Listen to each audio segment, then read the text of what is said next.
ازيكم حبايبي يا احلى متابعين في الدنيا، يا رب تكونوا بخير. من مطبخ ناني الاحلى الاكلات. النهارده هنعمل مع بعض السمك المقلي بطريقه كده جميله بجد. مش قادره اقولك طعمه جميل ازاي وريحته بجد. طب مفيش اجمل من كده. شايفه جمال السمك بجد روعه. وقبل ما نبدأ بالفيديو، لايك وشير وسبسكرايب وتفعيل زر الجرس ليصلكم كل جديد. ويلا نبدأ بالفيديو بتاعنا. أول حاجة بنعمل المحلول بتاع السمك علشان السمك ميبقاش فيه أي زفر. أول حاجة بجيب بولة وبنزل بمعلقة ملح كده كبيرة، وبنزل كمان بمعلقة طحينة. الطحينة بجد يعني مش قادرة اقولك بتشيل الزفر ازاي. بنقلبهم كده في بعض، وبعد كده بنزل بحوالي كده ليمونتين كده حلوين كبار. طبعا والليمون اللي بتعصريه بتنزلي بالقشر بتاعه برضو في المية. بعد كده بخلط المكونات دي كلها كده مع بعض زي ما احنا شايفين كده، وبنزل عليهم كده بالسمك. طبعا احنا السمك بتاعنا غسلينه كويس ومنضفينه كويس قوي. بنزل كده بالسمك وبسيب السمك في المحلول اللي احنا عملناه دوت لمدة نص ساعة، وبنرجع نعمل خلطة التتبيلة مع بعض. طبعا هنا معانا خلطة التتبيلة بتاعتنا: قرن فلفل رومي وراس توم كبيرة وبصلاية صغيرة. طبعا بنزل بالمكونات دي كلها في الكبة بتاعتنا، وبتبل المكونات بنص معلقة كده من الملح. انا هنا بضيف نص معلقة من الملح عشان بنزل بمكعب مرقة. انت لو مش هتستخدمي المرقة انزلي بمعلقة ملح. وبنزل كمان بنص معلقة من الكمون ونص معلقة من الكزبرة الناشفة. وبنزل كده بربع معلقة من الفلفل الاسود، وبنزل عليهم بمكعب المرقة.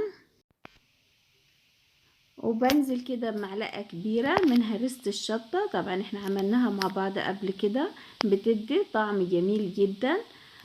انت لو حابة برضو تستغني عنها برضو عادي براحتك. وبنزل كده بمعلقتين كده من الخل، وعليهم عصير ليمونة. طبعا احنا جايبين ليمونة حلوة كده كبيرة. وبخلط المكونات دي كلها كده في الكبة، ونرجع كده نكمل مع بعض.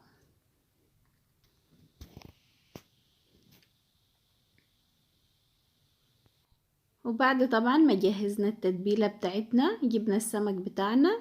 طبعا السمك غسلناه كويس قوي من المحلول اللي كنا حاطينه فيه. وبعد كده ادي التتبيلة بتاعتنا بجد ريحتها جميلة جدا.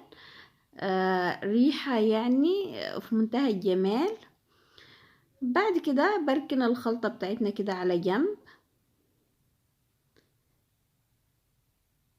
وبجيب كده السمك بتاعنا. طبعا انا السمك بتاعنا كده يعني هو حجمه حلو كده متوسط. بعمل كده فتحات في السمك زي ما احنا شايفين، طبعا علشان السمك بتاعنا تدخله التتبيلة كده من جوه وتديله كده طعم جميل. اهو بنزل كده بالتتبيلة بتاعتنا على السمك، وبتب بكده بحشي السمك كده في الفتحات اهي زي ما انت شايفة، ومن جوه كده بجد مش قادرة اقولك بتديله طعم جميل جدا. طبعا انا بسيب السمك في التتبيلة كمان نص ساعة. وبعد ما عدت النص ساعة بنقلي السمك. بجيب كده كمية من الدقيق بنزل عليهم بنص معلقة من الملح ونص معلقة من توابل السمك. بس كده مفيش اكتر من كده. وبخلط كده الكل كده في بعضه زي ما احنا شفنا كده. وبجيب كده السمك وبعفره كده بالدقيق اهو زي ما انت شايفة كده. بتخلي كده الدقيق كده في كل حتة في السمك. ما تخليش اي حاجة باينة كده من السمك زي ما احنا شايفين. وبعد ما بتعفريه كده بالسمك كده بتنفضيه علشان ما يبقاش فيه سم فيه دقيق زيادة. وبعد كده بجيب بولة فيها مية وبغطس كده السمك في المية. طبعا اول حاجة بتحط طاسة على البوتاجاز فيها زيت وبتخلي الزيت يسخن، وبعد كده بتحط السمك في المية وبتنزلي بيه على الزيت على طول اهو زي ما احنا شايفين. الزيت بتاعنا ننزل بالسمك في زيت سخن زي كده. وبعد كده بعد ما بيحمر بنقلبه على الناحية التانية اهو. بجد مش قادرة اقولك ريحته جميلة جدا، لا في اي زفر ولا حاجة. لقيت بقى الطاسة بتاعتنا كبيرة، نزلت بسمكة تاني ما نحمرها كده مع السمكة الاولانية اهو. بجد يعني مش قادرة اقولك جمال السمك. شايفة السمك طالع جميل جدا وريحته خطيرة، مش قادرة اقولك قد ايه ريحته كانت جميلة، مفيهوش اي زفر خالص اهو بالشكل ده. وادي كده السمكية التانية شايفة بنقلبها كده برضو على الناحية التانية اهي.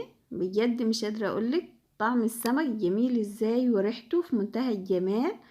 انا بكمل كمية السمك كلها اللي معايا كده وبنرجع نشوفه كده مع بعض. وادي السمك بتاعنا شايفة جميل ازاي بجد في منتهى الجمال وريحته جميلة جدا، مفيهوش اي زفر ولا حاجة. شايفة ريحته جميلة وطعمه جميل جدا. انتي لو اولادك بقى مش بيحبوا الهريسة الكتير مش لازم تحطي معلقة الهريسة.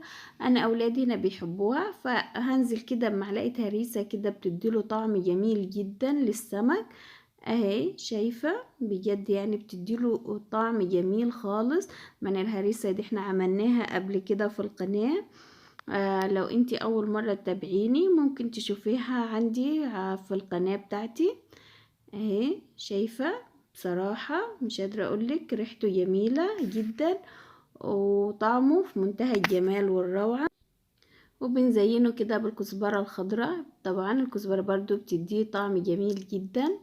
وطبعا السمك بتقدميه كده مع طبق رز يكون جميل والطحينة والسلطة بتبقى غدوة مفيش احلى من كده. وما تنسونيش في اللايك والشير والسبسكرايب وتفعيل زر الجرس لو انت جديدة عندي. ويا رب يكون الفيديو عجبكم وتكونوا استفدتوا منه. وباي باي.